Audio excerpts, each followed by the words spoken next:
Si vous pouviez cultiver une vitalité et un équilibre propice à l'énergie et à l'harmonie, que feriez-vous ? Bienvenue dans Fascia en harmonie, le podcast qui nous plonge dans l'univers méconnu des fascias, véritable fondement de notre équilibre intérieur. Explorez avec nous une approche subtile et efficace pour cultiver une santé optimale.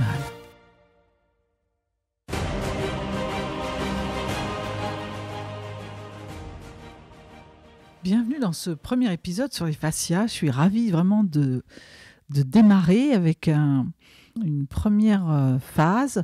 On va voir la définition des fascias, voir un peu ce que c'est, et leur utilité. Et vous allez avoir une révélation étonnante qui pourrait bien changer votre compréhension de l'anatomie humaine. À tout de suite avec Fabien Richard. Fabien, je te propose de commencer par nous expliquer un peu ce que c'est que les fascias. J'ai souvent cette question. C'est quoi les fascias ? Alors, les fascias, déjà, c'est au niveau de l'orthographe. Vous précisez, les fascias, c'est F-A-S-C-I-A et non F-A-C-E, qui correspond plus au visage. Les fascias, ce sont des membranes, des tissus conjonctifs, en fait. On les appelle tissus conjonctifs. Et ce sont des membranes internes dans le corps qui sont à plusieurs niveaux de profondeur. Mais la particularité, on va dire les fascias, mais on peut dire aussi le fascia. Parce qu'en fait, c'est une seule et même membrane qui parcourt tout le corps à plusieurs niveaux de profondeur. Ce fascia va envelopper toutes les parties du corps, indépendamment les unes des autres, mais également à l'intérieur. On peut donner l'image d'un pamplemousse, par exemple. Un pamplemousse, on voit, il y a des quartiers qui sont séparés par une petite membrane blanche. On peut dire que c'est le fascia. Ça se passe comme ça aussi dans le corps. Et donc, ce fascia, il a plusieurs rôles, dont le plus important, c'est d'équilibrer le corps. Il l'équilibre en termes de communication, mais également en termes d'énergie. Il l'équilibre également en termes anatomiques. Et c'est vraiment la structure flexible du corps sur lequel tout repose. Donc la particularité du fascia, c'est qu'il est souple et élastique et rempli d'eau aux 2/3 de sa matière. Donc ces trois éléments-là, c'est important. Souple et élastique, c'est la bonne santé. Rempli d'eau, c'est la bonne santé.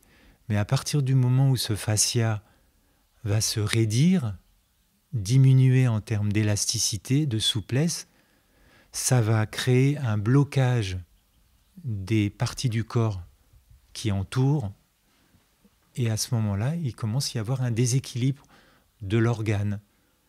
Si je donne un exemple, le foie par exemple, qui est situé sous les côtes à droite, il est entouré d'un fascia, mais à l'intérieur du foie, il y a également d'autres fascias.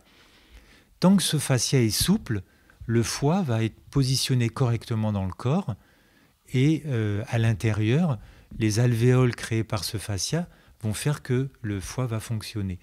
Mais si à un moment il se bloque, ou que la quantité d'eau diminue, on pourra préciser après quel type d'eau, à ce moment-là, il y a un resserrement du foie et un déplacement du foie dans le corps. Du coup, les fonctions du foie vont être modifiées, et à terme, le foie perd de sa santé et il tombe malade. Et on va avoir un problème de santé par rapport au foie, dont le plus important, c'est le cholestérol, par exemple. Donc voilà en quoi le fascia est vraiment...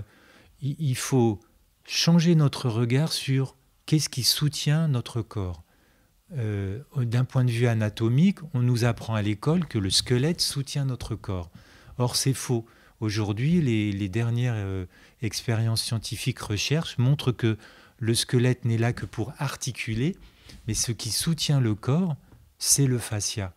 Si le fascia se bloque quelque part, il va y avoir dans une autre partie du corps une compensation de ce blocage pour rééquilibrer l'ensemble.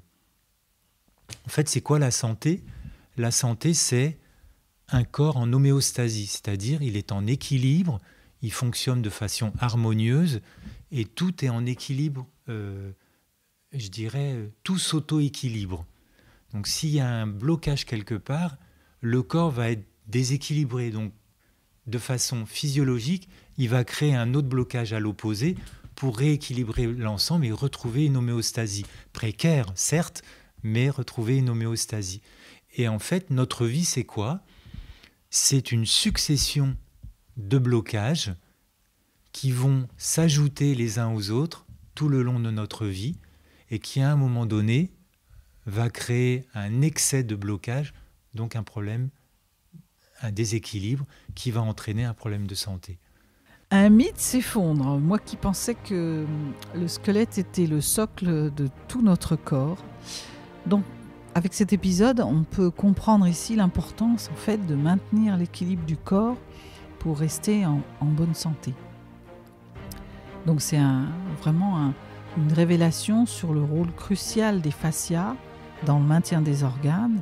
Et du coup, ça souligne l'importance de prendre soin de chacun des aspects de notre anatomie pour une santé optimale. Donc dans le prochain épisode, nous allons voir comment on crée un déséquilibre et surtout comment l'éviter ou le rétablir. À très vite.